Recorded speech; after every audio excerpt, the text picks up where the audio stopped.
ತೆರವು ಬಗ್ಗೆ CM DCM ಜೊತೆಗೆ ಚರ್ಚಿಸಿದ್ದೇನೆ. ಮಾನವೀಯತೆ ಎಚ್ಚರಿಕೆಯಿಂದ ಕ್ರಮ ಕೈಗೊಳ್ಳಬೇಕಾಗುತ್ತೆ. ಸೂಕ್ಷ್ಮತೆಯಿಂದ ಸಹಾನುಭೂತಿಯಿಂದ ಕ್ರಮ ತಗೋಬೇಕಿತ್ತು. ಮುಸ್ಲಿಮರು ಹೆಚ್ಚಾಗಿದ್ದ ಕಡೆ ಡೆಮಾಲಿಷನ್ಗೆ ಎಐಸಿಸಿ ಆಕ್ಷೇಪವನ್ನು ವ್ಯಕ್ತಪಡಿಸಿದೆ. ಎಐಸಿಸಿ ಪರವಾಗಿ ಸಿದ್ದು ಸರ್ಕಾರಕ್ಕೆ ಕೇರಳ ವೇಣುಗೋಪಾಲ್ ಕ್ಲಾಸ್ ಅನ್ನು ತೆಗೆದುಕೊಂಡಿದ್ದಾರೆ. ವೇಣು ಗಾನಕ್ಕೆ ತಲೆದೂಗಿ ಡ್ಯಾಮೇಜ್ ಕಂಟ್ರೋಲ್ಗೆ ಕಸರತ್ತು ನಡೆದಿದೆ. ಇಲ್ಲಿ ಸಂತ್ರಸ್ತರಿಗೆ ಪುನರ್ವಸತಿಯ ಭರವಸೆ ಕೊಟ್ಟ ಸಿಎಂ ಸಿದ್ದರಾಮಯ್ಯ. ತೆರವು ಬಗ್ಗೆ ಸಿಎಂ ಡಿಸಿಎಂ ಜೊತೆಗೆ ಚರ್ಚಿಸಿದ್ದೇನೆ. ಮಾನವೀಯತೆ ಎಚ್ಚರಿಕೆಯಿಂದ ಕ್ರಮ ಕೈಗೊಳ್ಳಬೇಕಾಗಿತ್ತು. ಸೂಕ್ಷ್ಮತೆಯಿಂದ ಸಹಾನುಭೂತಿಯಿಂದ ಕ್ರಮ ತಗೋಬೇಕಿತ್ತು.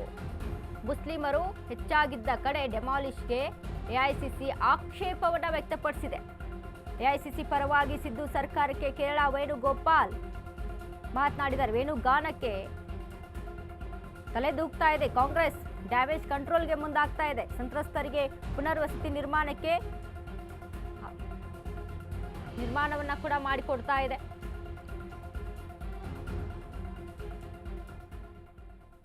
ಒತ್ತುವರಿ ತೆರವು ರಾಜಕೀಯ ಆಗಿದ್ದೇನು? ಹಾಗಾದ್ರೆ ಬೆಂಗಳೂರಿನ ಕೋಗಿಲು ಲೇಔಟ್ನಲ್ಲಿ 200 ಮನೆ ತೆರವಾಯಿತು.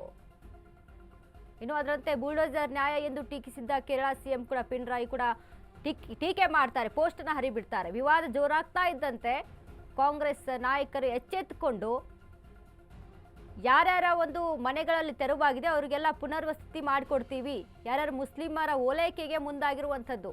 ಯಾಕಂದ್ರೆ ಈ ಬಗ್ಗೆ ಹೈಕಮಾಂಡ್ನಲ್ಲೂ ಕೂಡ ಚರ್ಚೆ ಆಗಿದೆ. ಅಲ್ಲಿ ಸರಿಯಾದ ರೀತಿಯಾದಂಥ ನಾವು ಯೋಚನೆ ಮಾಡಿ ಅಲ್ಲಿ ಸಭೆಯನ್ನು ಮಾಡಿಕೊಂಡು ಸರಿಯಾದ ರೀತಿಯಾಗಿ ಒಂದು ರೂಪಿಸ್ಕೊಂಡು ನಾವು ಅಲ್ಲಿ ಮಾಡಬೇಕಿತ್ತು. ಆದರೆ ಇಲ್ಲಿ ತಪ್ಪಾಗಿ ಹೋಗ್ಬಿಟ್ಟಿದೆ. ಹಾಗಾಗಿ ಯಾರ್ಯಾರ ಮನೆಯನ್ನು ಕಳೆದುಕೊಂಡಿದ್ದಾರೆ ಅವರಿಗೆಲ್ಲ ಪುನರ್ವಸತಿಯನ್ನು ನಾವು ಮಾಡಿಕೊಡ್ತೀವಿ ಅನ್ನುವಂಥ ಮಾತುಗಳನ್ನು ಸಿದ್ದರಾಮಯ್ಯ ಹೇಳಿದರು. ಇದೀಗ ಕೇರಳ ಇದರ ಲಾಭೆಯನ್ನು ತೆಗೆದುಕೊಳ್ತಾ ಇದೆ. ಮುಂದಿನ ಚುನಾವಣೆಗೆ ಇದರ ಲಾಭವನ್ನು ಮಾಡ್ಕೊಳ್ತಾ ಇದೆ ಅಂತ ಇಲ್ಲಿ ಕಾಣಿಸ್ತಾ ಇದೆ. ಯಾಕಂದರೆ ಕೇರಳ ಸಿಎಂ ಪಿಣರಾಯಿ ಕೂಡ ಅಲ್ಲಿ ಟ್ವೀಟನ್ನು ಮಾಡ್ತಾರೆ. ಅದರ ಬಳಿಕ ವೇಣುಗೋಪಾಲ್ ಕೂಡ ಈಗ ಟ್ವೀಟರ್ ಒಂದು ಪೋಸ್ಟನ್ನು ಮಾಡಿರುವಂಥದ್ದು. ಮುಸ್ಲಿಮರನ್ನ ಅಲ್ಲಿ ಅನ್ಯಾಯ ಆಗ್ತಾ ಇದೆ, ಮುಸ್ಲಿಮರಿಗೆ ಅವರ ಮನೆಯನ್ನು ತೆರವು ಮಾಡ್ತಾ ಇದ್ದಾರೆ. ಸಂತ್ರಸ್ತರಿಗೆ ಈ ರೀತಿಯಾಗಿ ಮಾಡಿದ್ರೆ ಅವ್ರು ಎಲ್ಲಿ ಹೋಗಬೇಕು? ದಿಢೀರಾಗಿ ಮನೆ ತೆರವಾಯಿತು ಅಂತ ಅಂದರೆ ಅಲ್ಲಿ ಎಲ್ಲರೂ ಕೂಡ ಹೇಗೆ ಬದುಕಬೇಕು ಅನ್ನುವಂಥ ಈ ರೀತಿಯಾಗಿ ಒಂದು ಪೋಸ್ಟನ್ನು ಹಾಕೋದ್ರ ಮೂಲಕ ಸಿದ್ದು ಸರ್ಕಾರಕ್ಕೆ ಒಂದು ರೀತಿಯಾಗಿ ಟೆನ್ಷನನ್ನು ತಂದು ಕೊಡ್ತಾ ಇದ್ದಾರೆ. ಯಾಕಂದರೆ ಈ ಮುಂದೆ ಕೇರಳ ಎಲೆಕ್ಷನ್ ಕೂಡ ಇರುವಂಥದ್ದು. ಎಲೆಕ್ಷನ್ಗೆ ಇದರ ಲಾಭವನ್ನು ಪಡೆದುಕೊಳ್ಳೋದಕ್ಕೆ ಮುಂದಾಗಿದೆ ಕೇರಳ. ಒತ್ತುವರಿ ತೆರವು ರಾಜಕೀಯದಲ್ಲಿ ಆಗಿದ್ದೇನು ಅನ್ನುವಂಥದ್ದು ಇಲ್ಲಿ ಪ್ರಶ್ನೆ ಆಗುತ್ತೆ.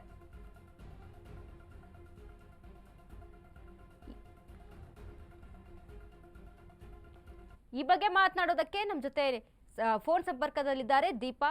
ದೀಪಾ, ಈಗ ನಾವು ಗಮನಿಸ್ತಾ ಇದ್ದೀವಿ ಒಂದು ಸರ್ಕಾರ ಈ ಒತ್ತುವರಿಯನ್ನ ಏನು ಆರಂಭಿಸ್ತೋ ಅವಾಗಿಂದ ಕೂಡ ಕೇರಳ ಒಂದು ರೀತಿಯಾಗಿ ಟಾಂಗ್ ಅನ್ನ ಕೊಡ್ತಾ ಬರ್ತಾ ಇದೆ. ಇನ್ನು ಇದರ ಲಾಭವನ್ನ ಪಡೆದುಕೊಳ್ತಾ ಇದೆ ಅನಿಸ್ತಾ ಇದೆಯಾ, ಹೇಗೆ? ಅನಿತಾ, ಏನು ನೀನು ಕೋಗಿಲು ಕ್ರಾಸ್ ಬಳಿ ಒಂದಿಷ್ಟು ಅಂದ್ರೆ ಅಲ್ಪಸಂಖ್ಯಾತರಿಗೆ ಸಂಬಂಧಪಟ್ಟಂತಹ ಅಕ್ರಮವಾಗಿ ಕಟ್ಟಿದಂತಹ ಮನೆಗಳನ್ನ ನೆಲಸಮ ಮಾಡುವಂತಹ ಕೆಲಸವನ್ನ ಸರ್ಕಾರ ಮಾಡಿತ್ತು. ಆದ್ರೆ ಅದರ ಬೆನ್ನಲ್ಲೇ ಸಿ ವೇಣುಗೋಪಾಲ್ ಒಂದು ಖಾತೆ ಮೂಲಕ ಪೋಸ್ಟ್ ಅನ್ನು ಹಾಕಿದ್ರು. ಒಂದಿಷ್ಟು ಸುಧಾರಿಸಿ ಮಾಡಬೇಕಾದಂತಹ ಕೆಲಸ ಇದಾಗಬೇಕಾಗಿತ್ತು, ನೋಡ್ಬೇಕಿತ್ತು ಅನ್ನುವಂತಹ ಅರ್ಥದಲ್ಲಿ ಒಂದು ಪೋಸ್ಟ್ ಅನ್ನ ಹಾಕಿದ್ರು. ಅದರ ಬೆನ್ನಲ್ಲೇ ನಾನು ಸಿಎಂ ಡಿಸಿಎಂ ಜೊತೆಗೂ ಕೂಡ ಮಾತನಾಡ್ತೇನೆ ಅನ್ನುವಂತಹ ಮಾತನ್ನ ಹೇಳಿದ್ರು.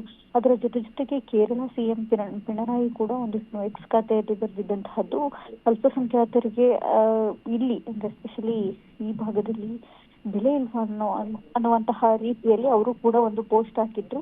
ಅದೆಲ್ಲದರ ನಡುವೆ ಇದೀಗ ಸಿಎಂ ಸಿದ್ದರಾಮಯ್ಯ ಮತ್ತು ಡಿ.ಕೆ. ಶಿವಕುಮಾರ್ ಇಬ್ರು ಕೂಡ ಅಂದ್ರೆ ಯಾರ್ಯಾರು ಮನೆ ಕಳ್ಕೊಂಡಿದ್ದಾರೆ ಅವ್ರುಗಳಿಗೆ ಒಂದಿಷ್ಟು ಪುನರ್ವಸತಿ ಅಥವಾ ಅವರಿಗೆ ಒಂದಿಷ್ಟು ಪರಿಹಾರ ಕೊಡುವಂತಹ ಕೆಲಸವನ್ನ ನಾವು ಮಾಡ್ತೇವೆ ಅನ್ನುವಂತಹ ಮಾತುಗಳನ್ನು ಕೂಡ ಹೇಳಿದ್ದಾರೆ.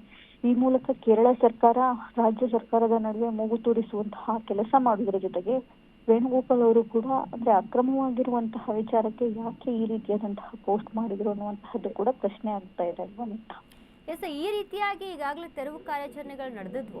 ಆದರೆ ಈ ಸಂದರ್ಭದಲ್ಲಿ ಮುಸ್ಲಿಮರ ಒಂದು ಓಲೈಕೆಗೆ ಈ ರೀತಿಯಾಗಿ ಮಾಡ್ತಾ ಇದ್ದಾರಾ ಅನ್ನುವಂಥ ಒಂದು ಅನುಮಾನ ಇಲ್ಲಿ ಸೃಷ್ಟಿಯಾಗಿದೆ. ವನಿತಾ, ಸಹಜವಾಗಿ ಬಿಜೆಪಿ ಅಂತಹದೊಂದು ಆರೋಪವನ್ನ ಮಾಡೇ ಮಾಡುತ್ತೆ. ಹಿಂದೆಯೂ ಕೂಡ ಯಾವ್ಯಾವ ಮನೆಗಳನ್ನ ಅಂದ್ರೆ ರಾಜಕಾಲುವೆಗಳ ಮೇಲೆ ಕಟ್ಟಿದ್ದಂತಹದ್ದು ಅಥವಾ ಅಕ್ರಮವಾಗಿ ಕಟ್ಟಿದಂತಹ ಮನೆಗಳು, ಕಂಪನಿಗಳನ್ನ ನೆಲಸಮ ಮಾಡುವಂತಹ ಕೆಲಸವನ್ನ ಹಿಂದೆ ಬಿಜೆಪಿಯೂ ಕೂಡ ಮಾಡಿತ್ತು. ಅದೇ ರೀತಿ ಕಾಂಗ್ರೆಸ್ ಸರ್ಕಾರವೂ ಕೂಡ ಮಾಡ್ತಿದೆ. ಅದರ ಮುಂದುವರೆದ ಭಾಗ ಇಲ್ಲಿ ಅಲ್ಪಸಂಖ್ಯಾತರ ಓಲೈಕೆ ಅನ್ನೋದಕ್ಕಿಂತ ಅಲ್ಲಿದ್ದಂತಹ ಜನರ ಪರಿಸ್ಥಿತಿ, ಆರ್ಥಿಕ ಸ್ಥಿತಿ ಯಾವ ರೀತಿಯಾಗಿತ್ತು ಅನ್ನುವಂತಹದ್ದು ಇಲ್ಲಿ ನೋಡ್ಬೇಕಾಗುತ್ತೆ.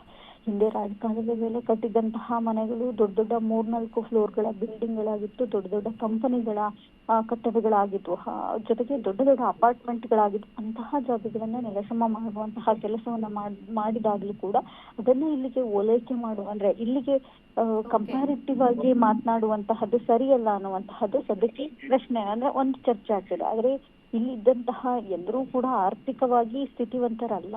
ಜೋಪಡಿಯ ರೀತಿಯಲ್ಲಿ ಕಟ್ಟಿದ್ದಂತಹ ಮನೆಗಳನ್ನ ಅಲ್ಲಿ ನೆಲಸಮ ಮಾಡಿರೋದ್ರಿಂದ ಒಂದು ಹಂತಕ್ಕೆ ಬಿಜೆಪಿ ಆ ರೀತಿಯಾದಂತಹ ಆರೋಪ ಮಾಡಿದ್ರು ಕೂಡ ಆರ್ಥಿಕ ಸ್ಥಿತಿಗತಿ ಹೇಗೆ ಅನ್ನೋದನ್ನ ನೋಡ್ಬೇಕಾಗತ್ತೆ ವನಿತಾ. ಧನ್ಯವಾದಗಳು ದೀಪಾ ನಿಮ್ಮೆಲ್ಲ ಮಾಹಿತಿಗಾಗಿ.